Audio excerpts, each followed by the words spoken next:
Hello and very warm welcome from Mindful Science Center. This is Manish Behl, founder of Mindfulness India Summit, Asia's largest summit on emotional intelligence, mindfulness and neuroscience. I'm today glad that we have one of our eminent personality from UK who specialize into mindful leadership. Mindfulness is an essential element for the leadership today. It is established that mindful leaders are more successful and able to bring well-being performance to organizations. We are happy that we are able to bring Chris Tamdjidi, founder of Kalapa Leadership Academy, a well-known personality in field of leadership, mindfulness and performance. We are fortunate that Chris is with us sharing his wisdom, experience and insight to how to bring mindfulness in your workplace, in your life, to bring performance, creativity, trust and well-being. Thank you very much, Chris, for joining us today and coming all the way from UK to share this knowledge and insight with Indian audience. Thanks, Manish. It's a real pleasure to be here. Thank you. I'm always delighted to be here in India. So tell me about a little bit about your journey and very short, so that how you embarked on a journey of mindfulness and what Kalapa Academy doing. Okay. So I grew up in Asia, actually, so that's why I feel very familiar here. But I started practicing 30 years ago. I used to go on retreats in India, to Dharamsala, to Himachal Pradesh. And you know, at the same time I studied physics, I did an MBA, I worked for the Boston Consulting Group for 7 years in Asia too.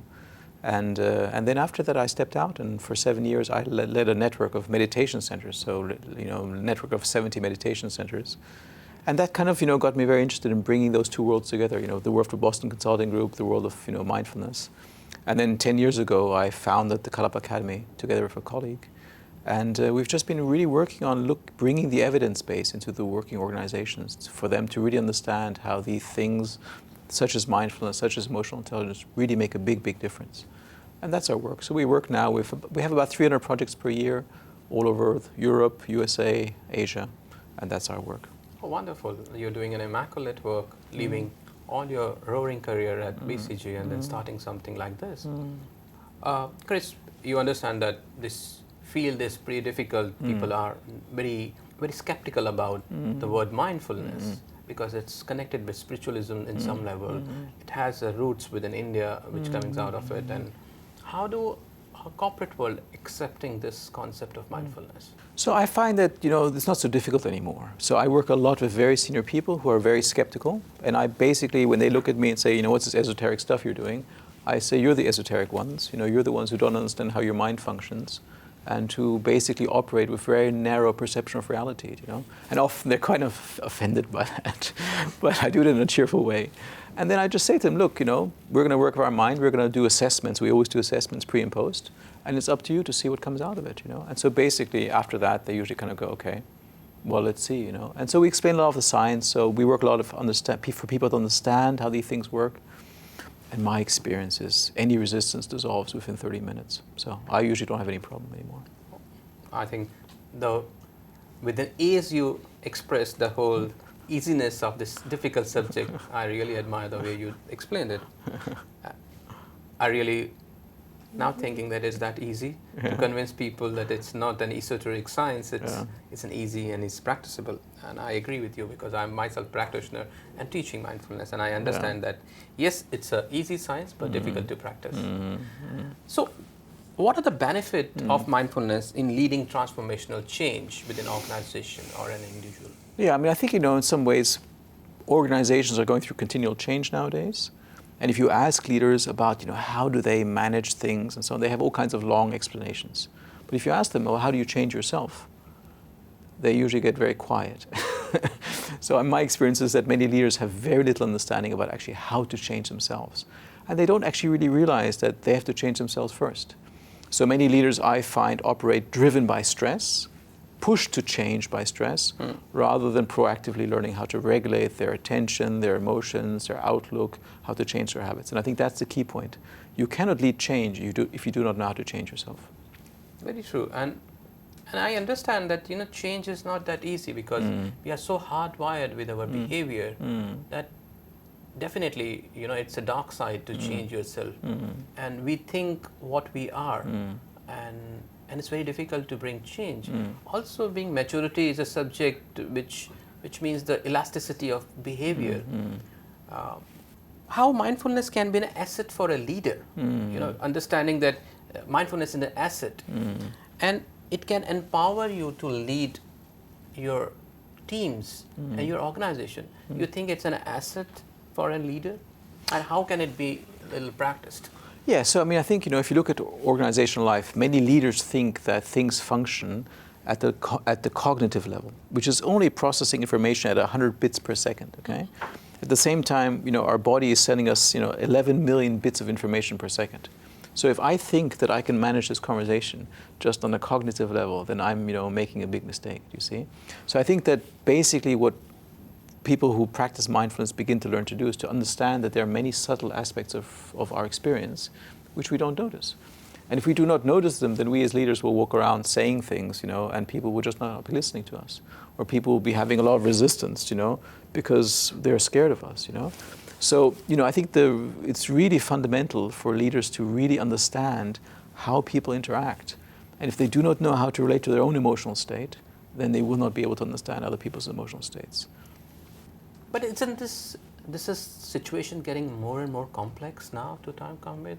Because if the information flow was some million bits 10 years ago, they're going to be a trillion bits in next 10 years.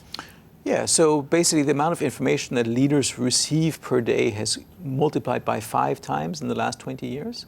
So that's why, it's a sense, it's a little bit like eating from a buffet every day, do you know? Many leaders just basically eat without differentiation from the buffet every day, and we know what they end up looking like, So you have to, as a leader, begin to realize that you have to regulate your attention and what information you take in. If not, the consequences will be very visible in your state of mind. I was recently reading one of a study which projects that practicing mindfulness becomes a holistic change in behavior. It also brings well-being to your team. It stops burnout, reduces level of stress, and also increase the cognitive ability. You definitely increase the emotional ability we talk about. But there is a shift in the cognitive ability to evaluate your decisions far more, giving it a pause and evaluating what you are doing. How does it affect a leader? Isn't taking too much time in making decisions slow them? No, so I mean, there's 2 things. First of all, what you said, I think this is very important. Many people think, oh yeah, stress is a little bit bad for health, but okay, that's life. For example, if you're stressed, you have a 70% reduction in blood flow to your prefrontal cortex. Okay? And the prefrontal cortex is the kind of part of the brain which integrates knowledge and is extremely important for regulating decisions. Okay? So I think that's very important for leaders to understand, that if they run around completely stressed the whole time, they will be making much, much poorer decisions. Okay? So I think that's the first starting point, that people realize it's not just about, some bizarre stress, but it's fundamentally about actually how we regulate ourselves and how we bring our full resources to bear. And that, of course, affects others. If I'm stressed, then you'll feel stressed. Yes. If I'm relaxed, you'll feel relaxed. And so many leaders go around basically nuclear radiation of stress wherever they go. Emitting all around an organization. Exactly. Making a time bomb to blast. Exactly. Yeah, that's true. Yeah. And I've seen in my personal journey towards my corporate career that I've seen these walking, talking time bombs all the time, and they just need one trigger to explode, and the whole organization is on fire after that. And that's the reason for, I think, what you made point, that is burnout. Especially, I just share with you in an Indian context where the system is still much more governed under a command control. People feel that spare the rod, spoil the child kind of situation happens, and the workforce need to be really ruled to in order to get performance. But this concept looks like a passe now. Yeah, I mean, I think some of this was born, I've looked at India's situation, some of this was born because a significant share of work in India, knowledge work, is outsourcing work, which has very strict, measurements and in terms of, performance and so on, okay? So it's understandable in one level where that comes from. On the other hand, the more changeable things get, the more value added is required, the more you actually need to have inspired, engaged people. So there needs to be a big shift. And if you look at the data, there is a big gap in leaders in India, in their emotional skills, in their skills of resilience. Very many people, their resilience comes from going home to the family, and they have no active methods of taking care of themselves. Okay, so that's a big gap that needs to be kind of cultivated here in India. But most of this happenings in autopilot. What's happening that constantly leaders are under pressure. Yeah. They've been held up by the stakeholders that they have to give a better bottom line, exactly. And they are under tremendous pressure to deal with with their top bosses and to get work out of people. And in this process, they do not understand to develop a softer skill of people, like emotional intelligence or mindfulness, which is they still feel it's a really of soft skill which does not require that kind of attention. How do you deal with such situations? Well, I mean, I tell them, for example, I work for the last 3 years with a Formula One team that wins a lot. Okay, and so this is an organization that say, this person says, the leader of this team says, when CEOs come to me and tell me they have pressure, I laugh at them. Okay, because I have pressure in the thousandths of a second. And of course, for them, if they finish a race and if they come together to discuss the race, and he says, if a person in the team is pissed off with another person and we lose 15 minutes of time because this person is emotionally not responsive, I don't want that, you see. So actually, in order to solve problems, you need the collective engagement and intelligence of people. And this Formula One team has publicly spoken about the importance of mindfulness for it as a team. So if a Formula One team that works under 10 times more pressure than your average company says these things are important, then again, I find that this is a very limited perception of people, that they think just, plugging down the stress route is going to solve their problems. It's not. Yes, and in the Formula One example is very true. I mean, one cannot have a more pressure than a Formula driver, which kind of information he need to process at that jet speed. He need to take a quick decision. And there's a stress and there's a eustress. We talk a lot about the eustress in psychology.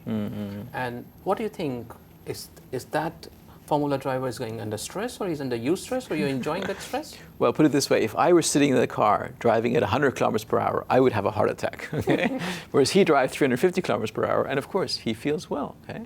So the problem for a Formula One driver, for example, is not when they're in the car, because that's their, zone. The problem is every day, for, 8 months to be on performance pressure. And that's why they have to learn also to do mindfulness. And I think that's the reality about modern life. Every sportsman knows they have to learn to relax, they have to learn to kind of be present. Yet people in the, in executive life who are basically the sportsmen, the corporate athletes of the modern world, they don't really realize that they have to balance activation and recovery. Okay? Stress is not a problem. Lack of recovery is the problem. So healthy work relation is a cornerstone for a healthy employee culture. Yes. Collective intelligence plays a very critical role in creating a healthy environment. Yes. Because healthy employee can only give you healthy performance. We cannot expect a very, very good performance with very unhealthy teams. Yeah. So where does the collective intelligence plays a role both in bringing well-being to organization and to the employees? Well, I think the thing is, if you look again at the situations that teams are facing, teams are increasingly facing different situations. Okay, so therefore, just because Manish solved the problem 4 years ago and thinks he's the best team leader, the evidence nowadays is that does not lead to the best outcome. The evidence is very clear. The best outcome comes when teams listen to each other well, that they're open to each other, when they have a positive outlook, when they do not just spend their time on negative issues. Okay, so if you understand that is actually, and that's what the evidence says very clearly, that is what drives team performance, then you have to begin to actually invest in that. You have to begin in listening to people. You have to begin creating, culture of good attention, of emotional safety. And I think there again, the evidence is very clearly, if a team leader comes in a bad mood, then he actually decreases emotional safety, which leads to a reduction in outcome of collective problem solving, okay? And so therefore, and I think that's one of the very important points to understand, which we've been working a lot with companies, care and performance are inseparable. In today's modern, complex world, you cannot separate care from performance, either in yourself as a leader, nor in your team. Excellent. And I think this concept is getting more and more clearer to the people now that, collectively, one team member cannot perform alone. We need teams to perform. And for that, communication plays a very important role. Trust plays very important. Candor plays very important role. And I think mindfulness in a larger fashion covers almost all these areas. But the challenge comes that how do an organization understands the importance of mindfulness at one level, And the second level, how do it brings to start first step towards mindfulness? Yeah, so I mean, I think, this, as you say, the knowledge about this is becoming quite common. And I see it a lot. I meet executives and I say to them, are you aware of the importance of social and emotional intelligence and trust and so on? And they all go, yeah. And then I say, if I walk out and ask your teams, will they agree with me? So there's a big, big gap in people's understanding. People are smart. Cognitively, they understand these things, but they don't behave that way, you see? Again and again, you see that they do not behave that way. And I think that's the first application of mindfulness, that they begin to stop separating their head from their experience and to go, oh yeah, you're right, if I think that way, then I should also behave that way, okay? So, again, I find it's not so difficult if you just point this out to leaders and and you ask them, well, why don't you behave this way? Well, I get stressed, I forget, I'm in a hurry. There you are, back to mindfulness, okay? And then once you get them to be willing and for them to realize the benefit, then actually you can help them establish habits of mindfulness in the team, which is a way of kind of making this gap. And again, the way I do it is I say, okay, fine, let's test the teams on the collective intelligence, on problem-solving skills, on stress levels, see what the outcome is. And again, they're not used to that. And I think that's one of the key things about mindfulness is that you don't lie to people. You say change takes time, but let's measure it. And you'll probably get more outcome this way than you have in most of your other training interventions. And that's what I hear from clients. We get better outcomes on mindfulness interventions than on any other training interventions we've ever had. Superb. I think that's the right way to approach things, because once you realize somebody that, what's the importance, and how we say that we are very smart, but when it comes to actually working on it, we are the last, because we think that is important. Yeah. It's listening to some spiritual talk, we all understand the importance of it, but when we come out of it, we start back to our normal day-to-day routine. Exactly. And so this happens with mindfulness programs also. I've seen people during the mindfulness program, they understand, but when to practice comes, they fail, and then that's how the faith on a program goes down. How do you cope up with that kind of situation? Well, again, I think I just, ask people, ask HR people or ask executives, how long does it take you to make changes in your organization? And they go, oh yeah, it takes a long time. Well, what's the surprise then? Do you know what I mean? You leave a meeting with a CEO and it's a budget of 20,000 to do X, Y, and Z. He will check up 4 or 5 times whether that's happened. You leave a meeting with a CEO about a habit change for the organization, and they will not make any specific measures about what habits they want changed, how they want to measure this, how often they want to measure this, for how long they want to measure this. Do you see? It's completely unrealistic. If you want to, habit change takes as much time as anything else that you want to do, and you have to invest time, attention, measurement in habit change. Otherwise, it won't work. And that's what I see all over, complete naivety when dealing with habit change.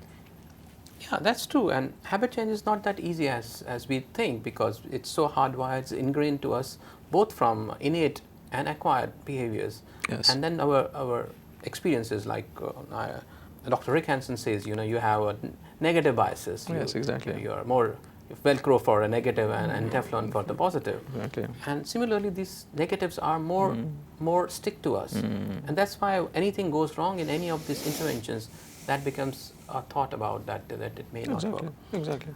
This comes to me that we also did recently a lot of interventions, and I filed that mindfulness definitely increased the employee resilience to deal with difficult situations. I think there the test comes, and when these employees are actually exposed to difficult situation, and when they react to situation, not react to situation, in fact, respond to situations, and then they understand the value of being mindful and being non-mindful.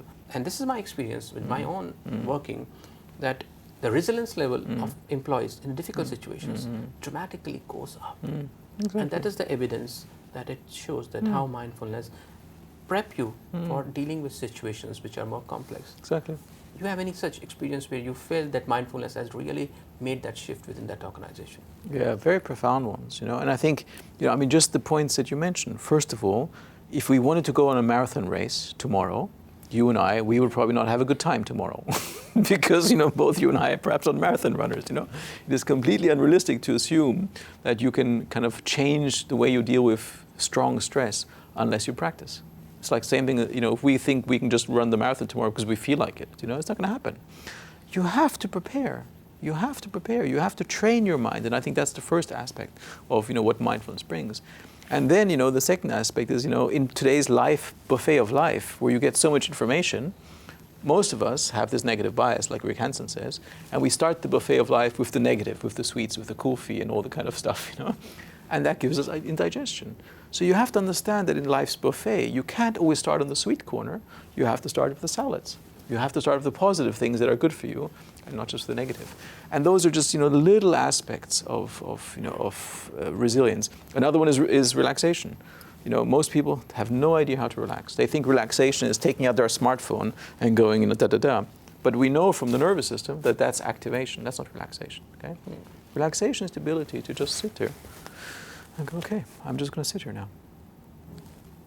That's a gap for many people. You really pointed out you really pushed the really troubling buttons for a lot of many people, because a lot of us are addicted, including me, I will say that. Yes. Addicted to the screen. You just open for something else, and you are lost in some cat videos, and then some monkeys doing something, and some animals doing something, and then maybe all things are designed to actually sap into our energy, take our attentions. Yes. Given the situations when we are so attracted towards such things, how do organizations ask me this question? That what is our return if we invest in mindfulness, time, effort, money? What is our return end of the day? And what will be the ROI to us? When you are so hardwired for such kind of behavior, which is very difficult to shift? Yeah, well, first of all, in terms of the return, there are, as you know, a number of studies on this, and the return typically is 3 to 4 times the amount invested. That's what the studies say, looking at different mindfulness interventions, And I think, it's like the topic of calories and sweets, okay? We now live in a world of unlimited sweets, but all of us know I can't just keep eating sweets all day, okay? Same thing as this. These are designed by addiction scientists to make us addicted. And we all have to learn that this is not going to be healthy to do this the whole time, okay? So when people come to me and say that they're very stressed or that they don't have time to practice mindfulness, I say, show me your mobile phone.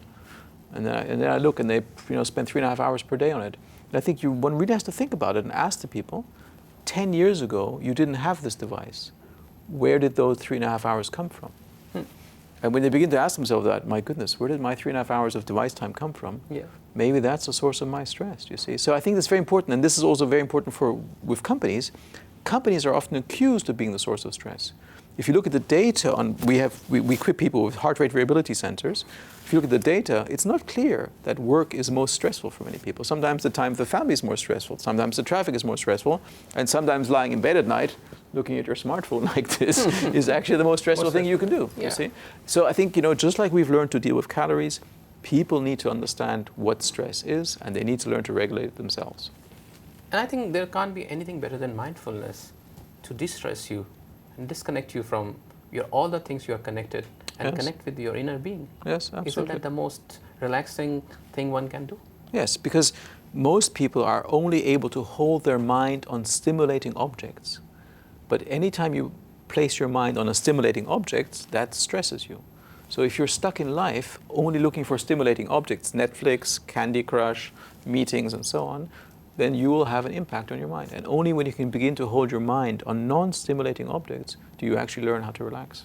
And a very interesting, I was coming in one of the plane and I found a person playing in a Candy Crush. And I asked him what he gets. He says, I'm keeping my brain busy. And I said, okay, what happens if you keep your brain busy? He says, he doesn't think anything else. And he gave me almost like half an hour of lecture on the same, that how keeping brain is very important. And because, empty brain is devil's mind, devil's workshop.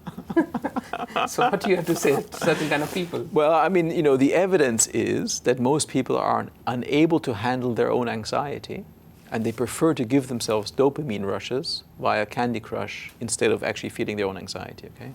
So, my experience of people is that they feel anxious, they feel stressed, they feel speedy, they feel uncomfortable, and rather than dealing with that, like, why is that? What do I need to digest in my life to become peaceful? They just substitute and take coping mechanisms, Candy Crush, dopamine rush, okay? So I would not have believed what this gentleman said to you, and I would have told them so. So give us one good mindfulness practice for today. What do you think can be very easily snacky and people can start practicing just as a beginner? Okay, so I think it's very important to look at your life and to not think mindfulness is separate from life, but look at your life. Okay, so I'm often in meetings. I have, let's say, 10 meetings per day. So between every meeting, I walk mindfully from meeting A to meeting B. Most people rush, and they're thinking about the last meeting, and they're just kind of, and you gain 10 seconds per meeting if you kind of go a little bit faster. So just enjoy your walk and have a chance to settle down, reflect on how was this meeting, feel your steps. You arrive at the new meeting fresh, present, 10 seconds later. That's a suggestion. Wonderful. So everyone, I think today it was a really insightful talk with Chris, and I really enjoyed this talk, Chris, with you. It was enlightening, and it enlightened me on a various new aspect of mindfulness, ability of our brain to hold the kind of data, and change it can bring to organization and leaders in time to deal with growing stress and menace of technology, digital technology. And definitely, like us, this world has full of supermarket or sweets. We need to decide what we need to consume. And mindfulness is, I believe, is one of a remedy where you can get benefited, and I can vouch for it, that you will have no loss. You will have on everything to gain. So thank you very much, Chris. Thank you, Manish. And it was a pleasure to be here, and I really enjoy, it's kind of an honor to be in India, which is the source of mindfulness. So whenever I speak about mindfulness in India, I always say, mindfulness is a world-changing Indian export product. So congratulations to India. And I also congratulate you for doing this wonderful work teaching at Oxford Yes. and Kalapa Academy. Yes. And we look forward for your more and more work in India. Good, thank you. Thank you.